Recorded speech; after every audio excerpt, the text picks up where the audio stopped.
उत्तर प्रदेश राजर्षि टंडन मुक्त विश्वविद्यालय शांतिपुरम सेक्टर या फाफा विश्वविद्यालय द्वारा परीक्षा नियंत्रक महोदय ने एक नोटिस जारी किया है, जो कि अपडेटेड नोटिस है। अधिन्यास जमा करने, परीक्षा फॉर्म भरने, परियोजना कार्य यानी कि प्रोजेक्ट जमा करने व परीक्षा फॉर्म में जो भी पिछली परीक्षाओं में अनुत्तीर्ण या अनुपस्थित थे उनके परीक्षा फॉर्म भरने के संबंध में। नमस्कार दोस्तों, आप देख रहे हैं प्रयागराज एजुकेशन, जहां पर राजर्षि टंडन मुक्त विश्वविद्यालय की समस्त अपडेट लगातार आपको दी जाती है। सत्रांत परीक्षा जून 2026 के संदर्भ में विश्वविद्यालय द्वारा 13 मार्च को पूरा डिटेल नोटिफिकेशन जारी किया गया था। आज अधिन्यास जमा करने की अंतिम तिथि थी। विश्वविद्यालय ने इस तिथियों का विस्तार कर दिया है, कब तक आप अधिन्यास जमा कर सकते हैं।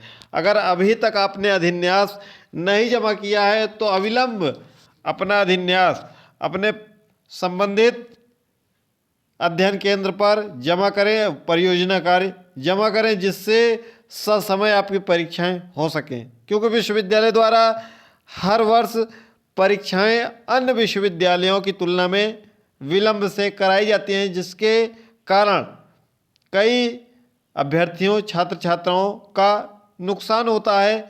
कोई वैकेंसी आ गई, तमाम चीज़ें जिसके कारण उनको विलंब होता है। तो चलिए इसके बारे में आपको बता देते हैं कि एतत् द्वारा माननीय कुलपति जी द्वारा दिए गए निर्देशों के क्रम में समस्त संबंधित को सूचित किया जाता है कि विश्वविद्यालय की सत्रांत परीक्षा जून 2026 की परीक्षा में सम्मिलित होने वाले परीक्षार्थियों के परीक्षा फॉर्म भरने, अधिन्यास, परियोजना कार्य जिसको प्रोजेक्ट के नाम से जानते हैं, जमा करने एवं पूर्व की परीक्षाओं में अनुत्तीर्ण अनुपस्थित छात्रों को परीक्षा फॉर्म भरने की तिथियों का विवरण निम्नवत है।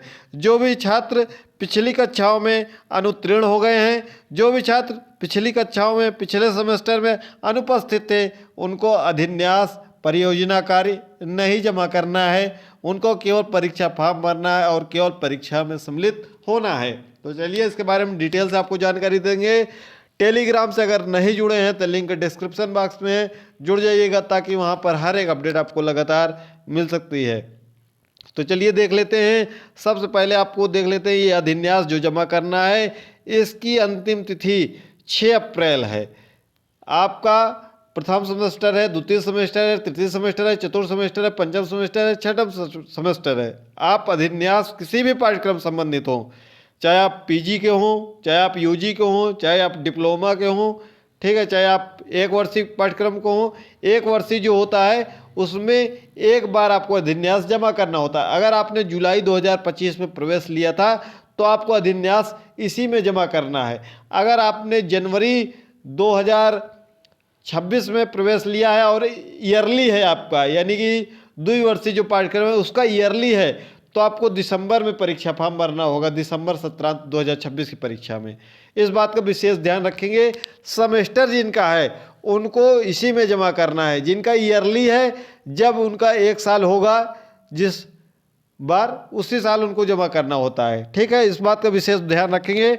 तो चाहे आपका प्रथम वर्ष हो, द्वितीय वर्ष हो, तृतीय वर्ष हो, तथा सभी कार्यक्रमों के परीक्षार्थियों द्वारा अध्ययन केंद्रों पर अधिन्यास और परियोजना कार्य जमा करने की अंतिम तिथि क्या है? 6 अप्रैल है। फिर अगला है परीक्षार्थियों द्वारा अध्ययन केंद्रों पर परियोजना कार्य यानी प्रोजेक्ट जमा करने की अंतिम तिथि 15 अप्रैल है। प्रोजेक्ट जो जमा करना है वो, हाँ, ये ऊपर वाले में नहीं लिखना चाहिए तो विश्वविद्यालय को, प्रोजेक्ट जो जमा करना है वो 15 अप्रैल तक।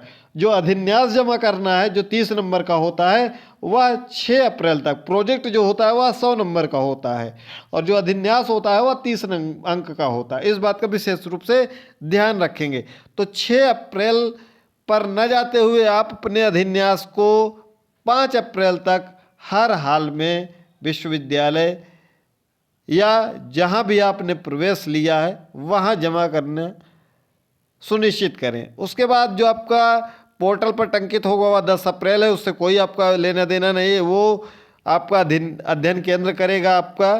ठीक है, जो आपका परीक्षा फॉर्म भरा जाएगा वह 11 अप्रैल से आपका परीक्षा फॉर्म भरा जाना शुरू हो जाएगा। प्रथम वर्ष, द्वितीय वर्ष व तृतीय वर्ष परीक्षा फॉर्म उसी का भरा जाएगा जिसका प्रोजेक्ट जमा होगा, जिसका अधिन्यास जमा होगा, उसी का परीक्षा फॉर्म भरा जाना संभव हो सकेगा। टेलीग्राम से जुड़ जाइएगा, हर एक अपडेट वहाँ पर आपको मिलती रहती है।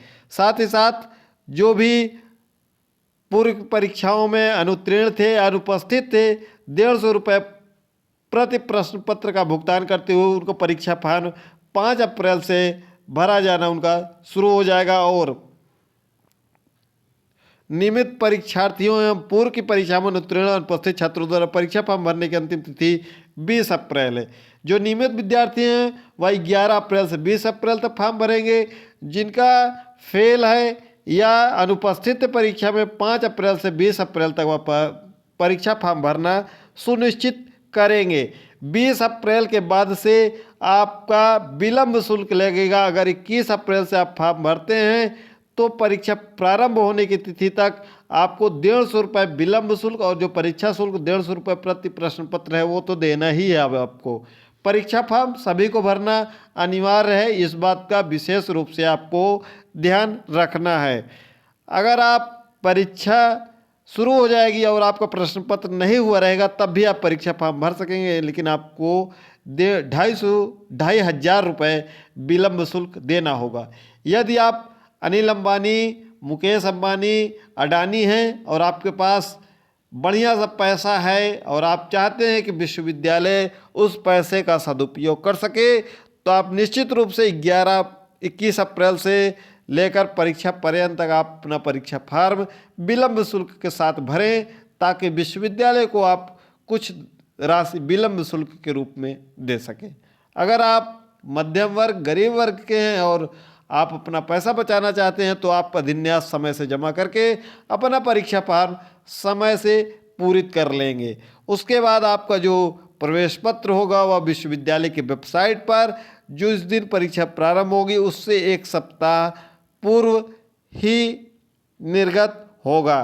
और प्रवेश पत्र उन्हीं का निर्गत होगा जिनका परीक्षा फॉर्म यानी परीक्षा फॉर्म व परीक्षा शुल्क दोनों जमा होगा। यहाँ पर साफ साफ लिखा हुआ है कि अधिन्यास जिनका जमा होगा और जिनका परीक्षा फॉर्म पूरित होगा परीक्षा शुल्क के साथ उन्हीं का एडमिट कार्ड जारी होगा। जो आपकी परीक्षा प्रारंभ होने की प्रस्तावित तिथि है वह 5 मई है। 5 मई से आपकी परीक्षाएं प्रारंभ होना सुनिश्चित की गई है विश्वविद्यालय द्वारा। यदि आगे कोई तिथि में बहुत ज़्यादा विस्तार नहीं होता है अधिन्यास में तो ये आप मान कर चलिएगा कि आपकी परीक्षा 5 मई से प्रारंभ होने जा रही है और ये परीक्षा जून में संपन्न हो जाएगी। अगर थोड़ा बहुत डिले होता है परीक्षा में तो बहुत ज़्यादा से ज़्यादा 20 से 25 मई के आसपास तक शुरू हो जाएगी अगर बहुत डिले होता है। टेलीग्राम पर 1 सप्ताह बाद आपको फाइनल बता दिया जाएगा कि आपकी परीक्षाएं 5 मई से होंगी या उसके बाद होगी, क्योंकि कई शिक्षार्थी, कई छात्र छात्राएं ऐसे हैं जो कहीं ना कहीं गवर्नमेंट जॉब में, प्राइवेट सेक्टर में जॉब में लगे हुए हैं और उनको छुट्टी भी लेनी होती है, उसके लिए ग्रांट भी कराना होता है छुट्टी। तो इसके लिए हम बहुत जल्दी आपको टेलीग्राम पर 1 सप्ताह बाद लगभग 7 से 10 अप्रैल के आसपास में एग्जैक्ट पूरी डेट किस तिथि से आपकी परीक्षा प्रारंभ होगी उसको सूचना आपको मिल जाएगी। मिलते हैं अगली वीडियो में। चैनल को सब्सक्राइब करके नोटिफिकेशन ऑन कर लीजिएगा।